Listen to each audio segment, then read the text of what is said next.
es el fruto de tu vientre, Jesús. Santa María, Madre de Dios, ruega por nosotros pecadores, ahora en la hora de nuestra muerte. Amén. Dios te salve María, llena eres de gracia, el Señor es contigo. Tú eres entre todas las mujeres y bendito es el fruto de tu vientre, Jesús. Santa María, Madre de Dios, ruega por nosotros pecadores, ahora en la hora de nuestra muerte. Amén. Dios te salve María, Madre de Dios, ruega por nosotros pecadores, ahora en la hora de nuestra muerte. Amén. Dios te salve María, llena eres de gracia, el Señor es contigo. The Sagrada Familia is a reminder for all of us. What I believe is it's a good example of how we should try to live our lives. And the Holy Family of Nazareth is a good example. Prayer is important, and it's a nice opportunity to come together and pray together as a family, but also to pray for your community. This is a statue of the Holy Family, Jesus, Mary, and Joseph, and we refer to it as the Sagrada Familia. In this particular statue, I've been associated with it since I was a little girl, and the whole purpose of the Sagrada Familia is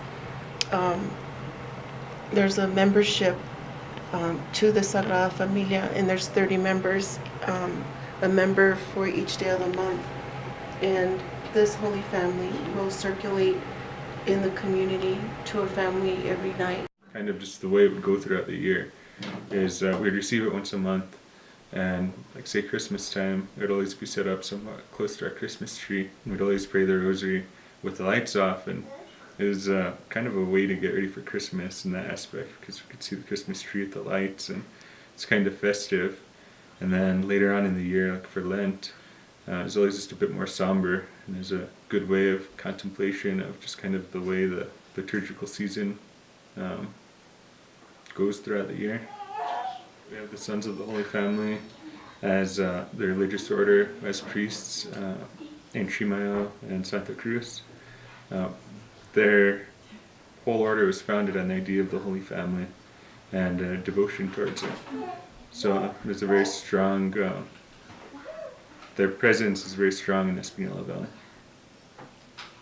And what's nice about having it in our communities is it allows for the community to grow in prayer together, because it's constantly being passed around between neighbors, and it's just nice to be able to share that with the people living around us.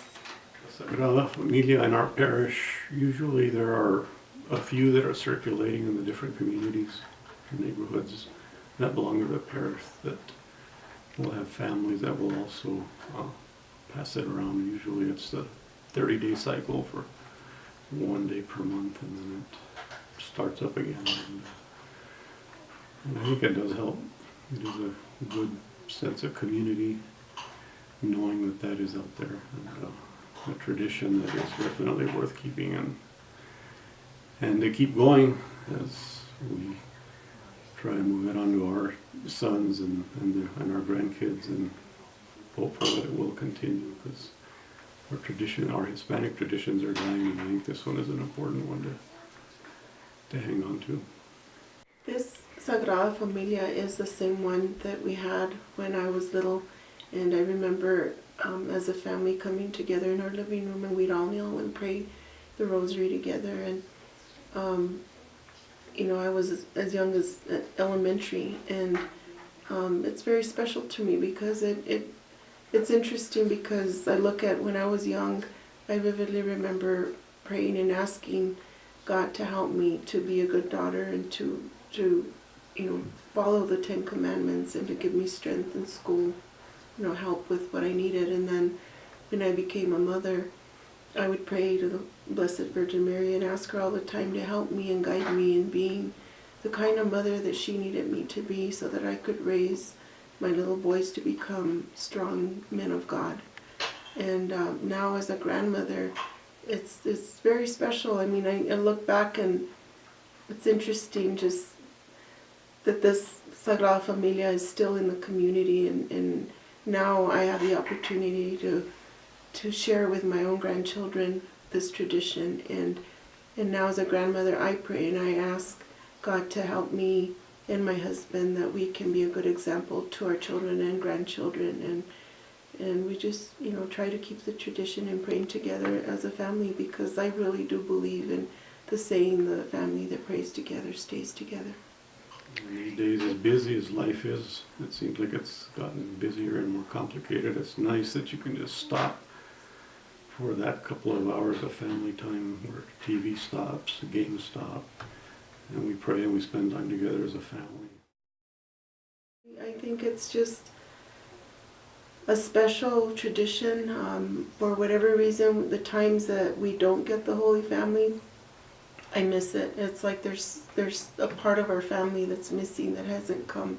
And so you feel the loss or the separation when the Holy Family doesn't come. And so it's just, the Sagrada Familia is a special part of our family, and we always look forward to having the Holy Family arrive.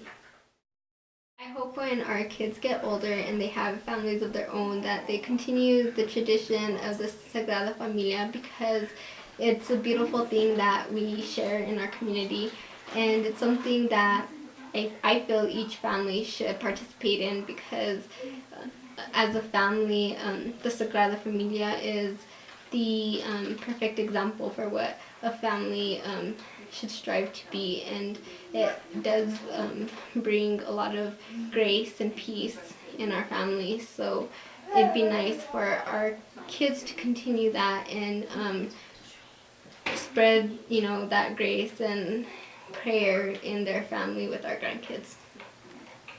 If we have grandkids.